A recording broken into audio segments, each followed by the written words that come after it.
Hello my lovelies, hello my darlings.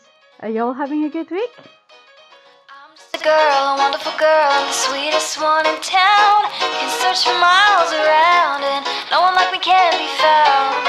I've got a smile, a wonderful smile. Okay, so I reckon that pretty much every culture has at least one story of some sort of never-ending porridge pot, or never-ending pint of Guinness, or never-end, something that just like no matter how much you use it, it magically refills.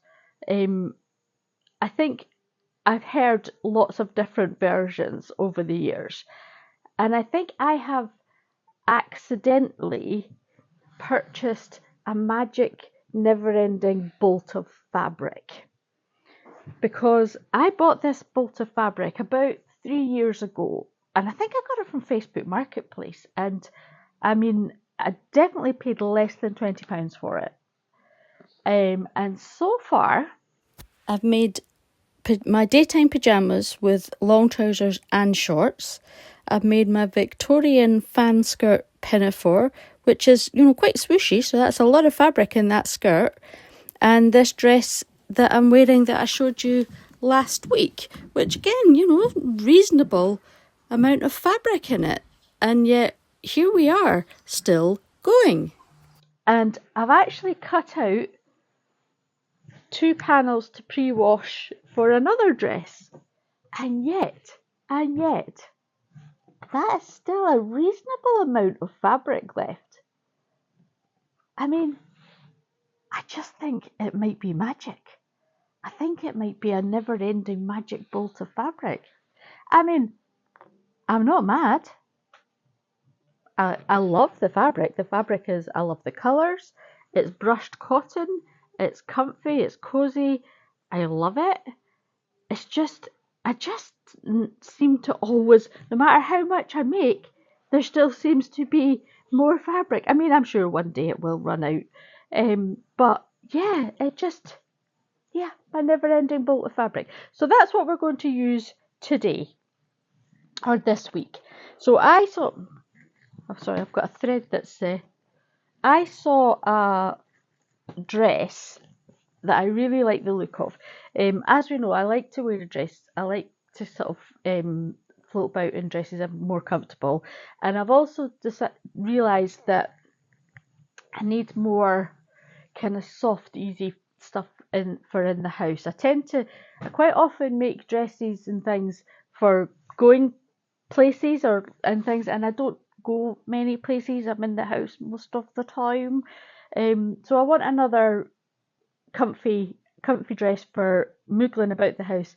But of course, we're coming into the cooler weather here in the northern hemisphere, so I want a bit of warmth. And this brush cotton is perfect. And this dress is nice, but it's quite fitted, so it's not perfect for lounging about in. So I'm going to make a lovely loose one. And I saw a dress by Brooks Studios, and I've seen a couple of different YouTubers make it, and it looks absolutely lovely. And truth be told, I was going to buy the pattern, but I can't actually spare the cash at this present moment in time. But I've got a good idea of how it's made, and I'm going to do a version of it. I'm not necessarily going to copy it completely, but I'm going to do a version of it. I will link the pattern if you want to check it out yourselves, because it is a lovely pattern. So what I'm going to do is I'm going to use this lovely brushed cotton, and because the pattern has lots of pin tucks, I'm going to use the checks. So I might do it more as pleats rather than pin tucks, so that I'm using the checks. I haven't fully decided how small or big I'm going to do them. And basically what I'm going to do is I've got 2 panels that are the length from my shoulder to my ankle, or just around about that length. I'm going to pin tuck them or pleat them all and sew them down to probably about bust length before I do anything else, before I do any other cutting out. Once I've got those pleats sewn down, then I'm going to put a pattern on and cut out the shape that I want. I'm actually just going to do a sleeveless thing because I can layer it with long sleeve tops and things and shirts because I enjoy to do that. Or I can put cardigans over it. It gives me a lot of versatility. So that's the plan. That's the plan for this week. So without further ado, let's get to it.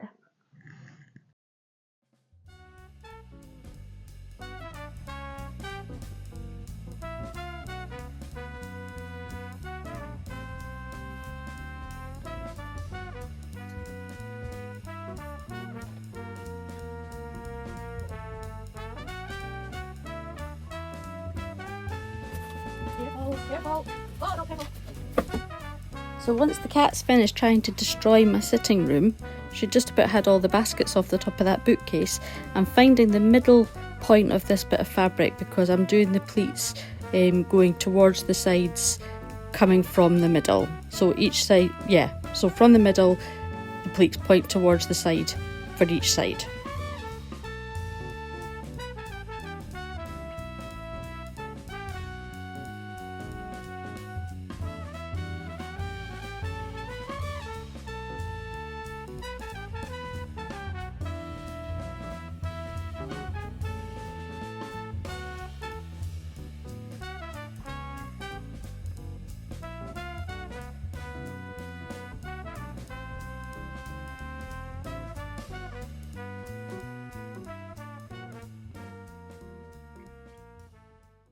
Okay, it's a new day. We're ready to do some more pleating. This is, I think this is going to take a little while because yesterday, in my first 20-minute stint, I managed 4 pleats. But I did the second 20-minute stint, I managed a lot more because I got into a bit of a rhythm with it. So I think now that I'm kind of into a bit of a rhythm, I'll be okay. I can't decide because the way I've done it at the moment, I've quite deliberately got the orange one slightly bigger than the yellow one, and at the moment I've pinned it so that the pleats would be sewn down. I can't decide if I want that or if I want it more like sort of a pin tuck. Can't decide, but I'll just carry on pleating just now and I'll decide that towards the end. So we'll set the timer and get on with some more pleating.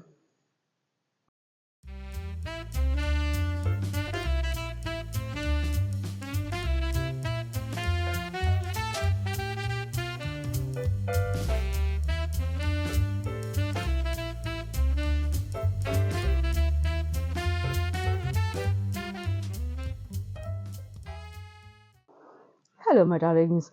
So, I always like to be very transparent with you guys. I didn't manage to get out of bed till 4 o'clock in the afternoon. It is what it is. I'm a little bit under the weather this week. The whole family is. We think we've maybe got some sort of, I don't know, cold or virus or something. Everybody's a little bit under the weather. So I've slept all day. So that's fine. I still have my marks from my CPAP machine. You'll just have to excuse them. Yes. Anyway, me and my CPAP face. I actually feel a little bit better today having slept all day. So that's actually maybe a good sign. But also, I just wanted to share a really funny interchange I just had with my menfolk, and I'm sure they'll not mind me sharing it. So I have obviously slept all day. I've been in bed. I've come downstairs about 4 o'clock in the afternoon, and Stuart's cooking. Stuart's making, I don't know what he's doing actually. Oh, he's making mac and cheese. And I was met by my 25-year-old son in the living room going, "We need magic, Mum. We need magic, Mum. We've lost the sieve." I was like, "Okay, we've lost the sieve. We only have one sieve." So, I said, "I saw it the other day. Have you checked the dishwasher?" "Yeah, it's definitely not the dishwasher." I said, okay. Annie might have put it somewhere strange when she was drying up. So let's see. So I went into the kitchen. There's my husband, standing in the middle of the kitchen looking lost. And I said to him, have you checked the pot cupboard? If I put it away, I'll have put it in the pot cupboard. She's like, "Yes, we've checked the pot cupboard. We've moved things about and everything." I said, "Oh, okay." So he opens the pot cupboard door to show me how thoroughly he's checked the pot cupboard. And I kid you not, I did not touch anything. I bent down, I looked in the pot cupboard, and 3 seconds, I said, "There it is under that pot." This is why we have a saying in our house that nothing is lost unless Mum can't find it. But also, it just feeds into the stereotype that men are useless at looking at things. It's not like we hadn't tried. They had really tried. Had moved the entire pot cupboard around. Yeah, they'd shuffled the pot cupboard around, but they just hadn't seen it. It just wasn't there. I mean, the pots are all metal, and the sieve has a white handle, a white plastic handle. It just wasn't there. It was magic. It obviously was there. We just didn't move enough. But it was very funny because we both knew that it had to be somewhere. And despite us having clattered things about, we just hadn't seen it. So when you came down, we did the obvious thing and asked you. Yeah, and as Kurt says, there's nothing so transparent as what you're looking for. Anywho, that bit of fun and nonsense aside, on my way downstairs, I was thinking, and I remembered that a couple of videos ago, somebody asked about my hair scarves and how I tie them, because she goes to vintage events and she sees other people tying with their hair scarves, but she's not had great success with it. So I thought I'll give you a little, we'll have a little chat about that, because it's more than, there's a couple of factors involved in the headscarf staying put. And even as a qualified hairdresser who's been hairdressing her whole life, it took me a wee while to work out what was the factors that went into this. So obviously, if I'm using a headscarf over my rollers, that's a very different thing, because the rollers keep it in place, and that's fine.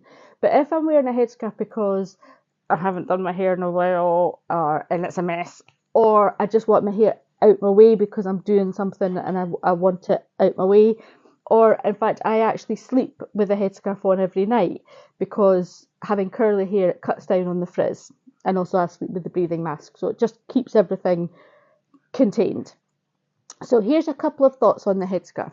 This is my, I'm dropping them on the floor.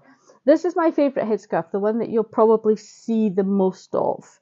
And the reason this is my favourite headscarf is because this is the one that has all the factors and does all the things that I want it to do. And it's nice and colourful and cheerful. So for a start, it needs to be a decent size. Like a small sort of handkerchief size is not going to do it for you. It needs to be a decent size, particularly if, like myself, you have a reasonable size head and a lot of hair. So this one is, now let's go with, now I know some of you are going to be working in metric and some of you are going to be working in inches, so I'll give you it in both. It's 84 inches or 84 centimetres. It's 84 centimetres, and that's a square. That's squared. And then I fold it in half diagonally, so I've got a triangle. Okay, so that's the first thing. It needs to be a good size. Now, the other thing is the fabrication of it. As you'll see, this one is kind of, it is silky, but it's like chiffon, and it's got a very, very, very slight, it's not 100% smooth. It's got a very slight texture to it. Very, very slight texture to it. And that is a good thing, because that causes a little bit of friction with the hair and grips on. This one is also quite a good size, and I love this scarf. It's beautiful. However, very, very slippy. Very, very slippy. It has very little texture. It's a beautiful scarf, but it's much more difficult to anchor. This one just wants to slip right off because it's too slippery. So that's important to remember. This one I made out of fabric from one of my Annie and I's dresses. And this obviously is a really good one as well, because, and actually this one I didn't bother with the square, I just made the triangle. And this obviously is brushed cotton, so it's got a good bit of, it's almost a bit like Velcro with my hair. It goes on it and it stays put. So that's the second thing. So you've got the size, it needs to be good size, and it needs to have a little bit of texture to kind of, the friction to hold on to your hair. So that's the important things about the actual scarf that make a huge difference to it staying put. Now, how do I actually tie them.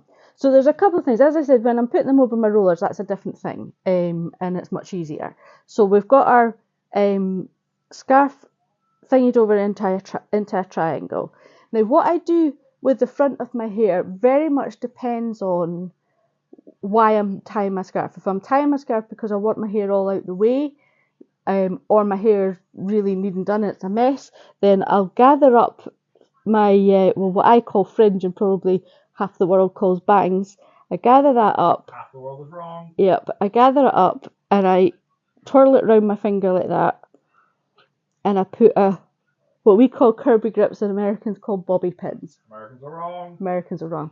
And I put that in like that, and that keeps that tidy. Then I get my triangular scarf and I pop it on my head like so. And I want to have the long straight bit obviously here and the triangle point here. Now, if my hair was longer, I would possibly need to twirl it and pin it up a little bit first. I want to get the hair scarf under my hair like that. So my hair is contained inside the hair scarf.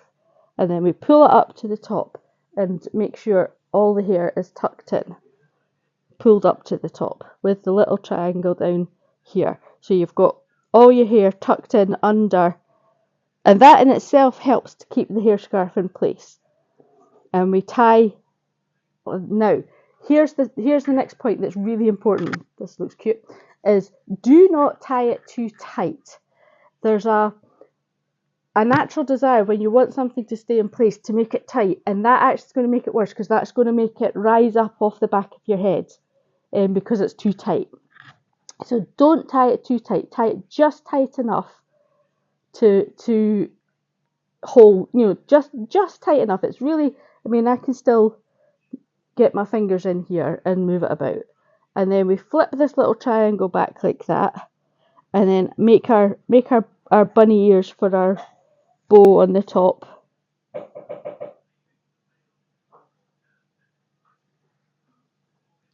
Like so.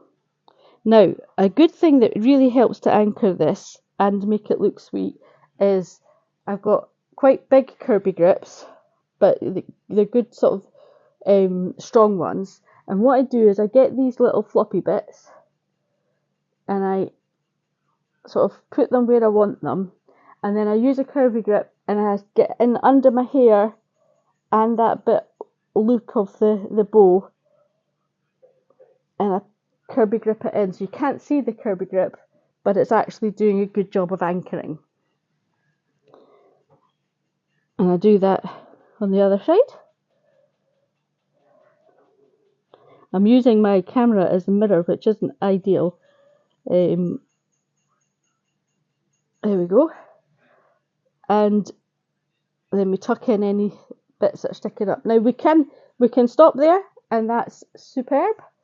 And for daytime wear, I do stop there. And that's my headscarf tied. For nighttime, I just put in another Kirby grip at either side so that when you're moving about, it doesn't get pulled off. But because this isn't too tight, and all the other factors, the anchor under these little bows, that it's going to stay put all day. That's not going to move. And there we have it.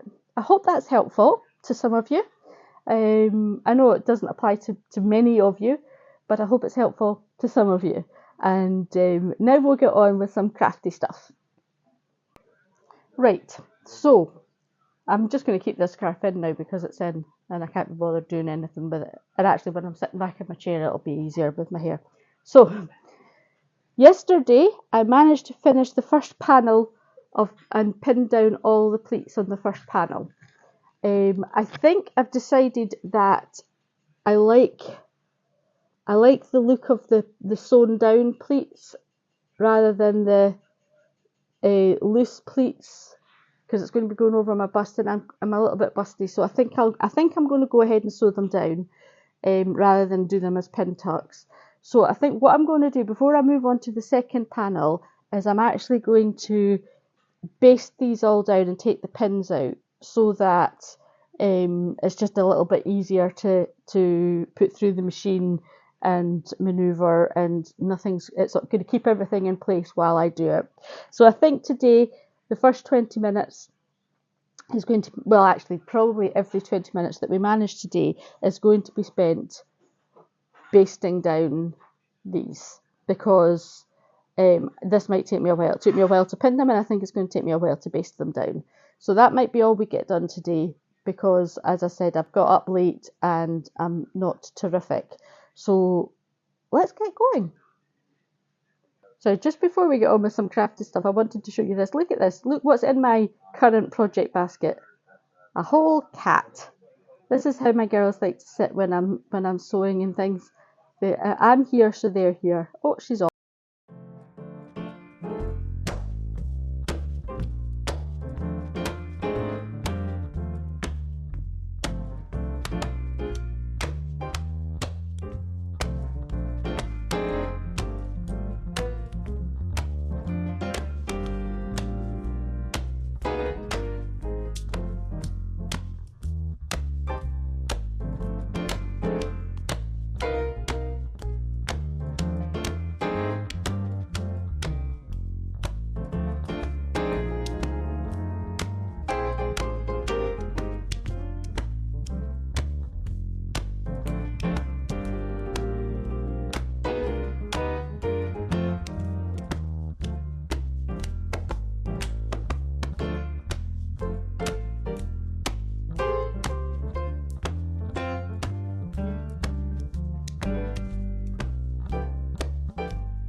Alrighty. So, very unusually, I have the house to myself. Eerily quiet around here. I'm not used to that. But the gang have decided to go across to Plymouth for bits and bobs. And I mean, I have just got up and it is lunchtime. But you know, that's okay. And yeah, the house is just me and the cats. It's strangely quiet. So yesterday I got a bit sneaky. And I realised that I could cheat on my 20-minute rule if I did my basting sitting in my comfy chair with my feet up. So that's what I did, and I got quite a bit done yesterday. I'm not fully finished, but I got quite a bit done yesterday, which I'm really pleased with. Do you know what I'm finding really interesting? How the pleating totally changes the colour of the fabric. So from here it looks much more obviously predominantly orange and yellow, because I've pleated most of the green to the back. So in the back it makes the whole fabric look more predominantly green. It's really interesting. I like it. Anywho, that's completely beside the point and was fairly obviously going to happen. But I really like the effect that it's giving, which is great. So we're just going to carry on with basting down the rest of these pleats this afternoon.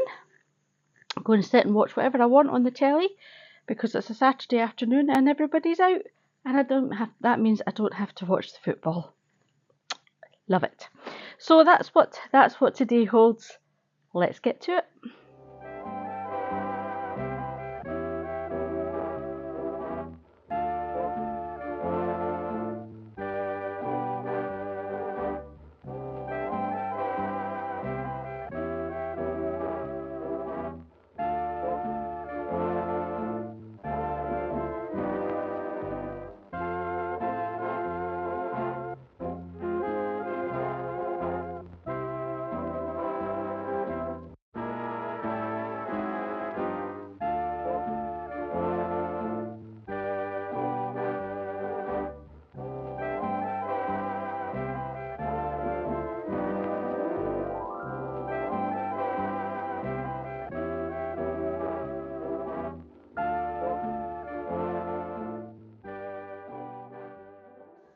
Hello.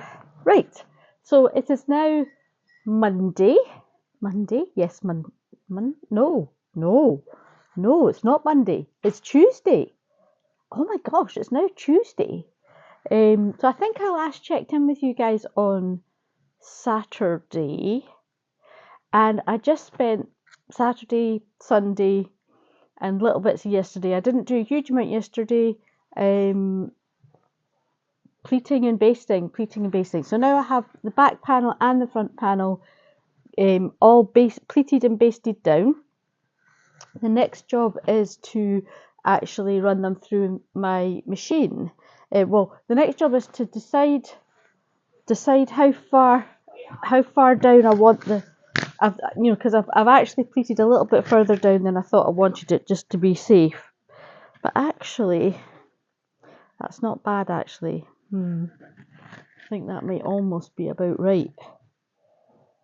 Yeah. So the next job is to run that all through the machine. So I'll hopefully get a little bit of that done today. I don't know how much I'll get done today because I have got a doctor's appointment in an hour and I've got a friend popping over after that. So I'm not sure how much, battery on my microphone. I'm not sure how much I'll get done today, and I'm definitely not going to get a huge amount further in this week's video, but that's okay because remember we spoke about the fact that I'm just going to do what I can and take you guys along for the ride, and we'll talk about it and we'll talk about limitations and things and just take things at a nice slow pace. Because actually I was thinking about it and I was thinking, it's not feasible for me health wise to be like making a complete garment every week. I just, I don't have the energy for it. But also, it's not good on a sort of consumption sort of point of view to be like doing a complete garment every week. I don't need a completely new garment every week. So if it takes me a couple of weeks to make a garment, that's fine. That's absolutely fine. Because even in sewing, when we're using thrifted fabrics and all sorts of things, we can still be over consuming. And there's no need to be over consuming. So I'm not worried about the fact that this will not be finished for this video. That's okay. But basically what I've done is prepare the fabric ready for making the project. And we'll do more of the actual putting the dress together in next week's video. But anyway, let's see what I managed to get done today. So actually the first thing I want to do is make a decision on which thread I'm using. So I've got a green thread, I've got a sort of mustardy beige thread, goldy thread, and I've got an orange thread. What am I going to go for? Do I want it to show up or not? Oh, decisions.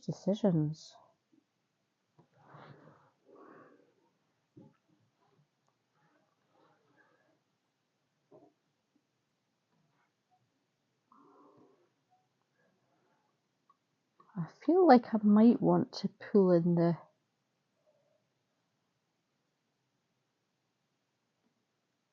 Do I want to pull in the green? Oh, jings.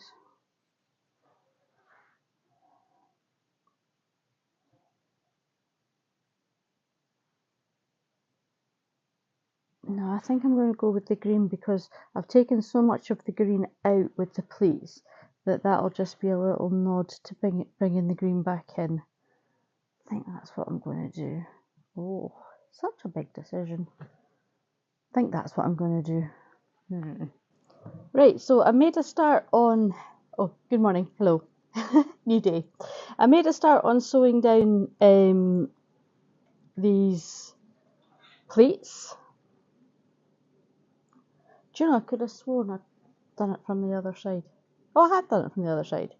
So I've got one panel completely machine stitched down, and I've started taking out the basting stitches.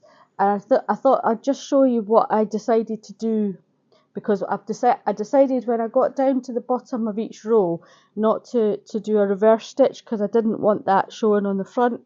So what I'm going to do, hang on a second, I'll just turn my camera so I can show you. So at the bottom of each row, I want to stop right at this line. So I I didn't reverse, and I'm just going to take the thread to the exact stitch, and then I'm going to pull it through to the back.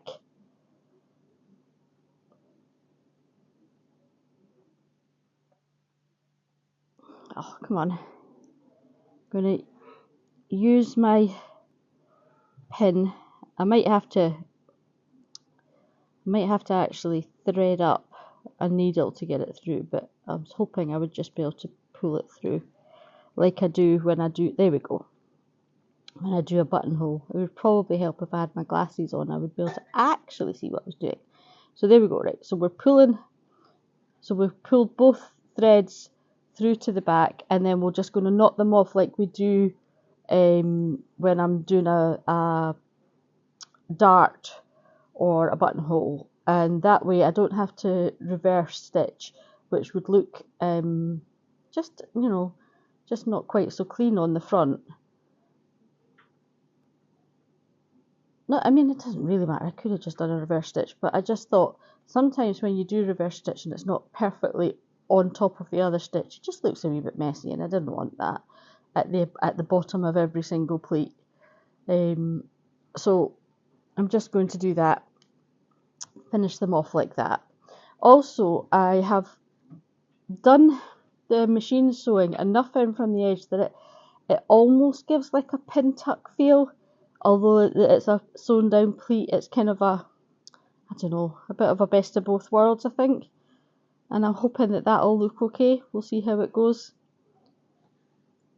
But anyway, that's where I'm going to leave it for this week, with the panels prepped up, ready to start sewing.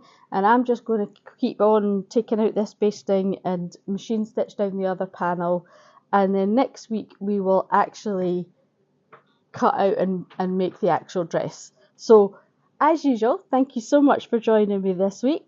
I hope you've all had a good week. Let me know what you've been up to, what crafty things you've been up to, what's bringing you joy this week, what fun things are you doing, all that good stuff. And I will see you next week. So I hope wherever you are, you and your loved ones are safe and well. Love from Liz.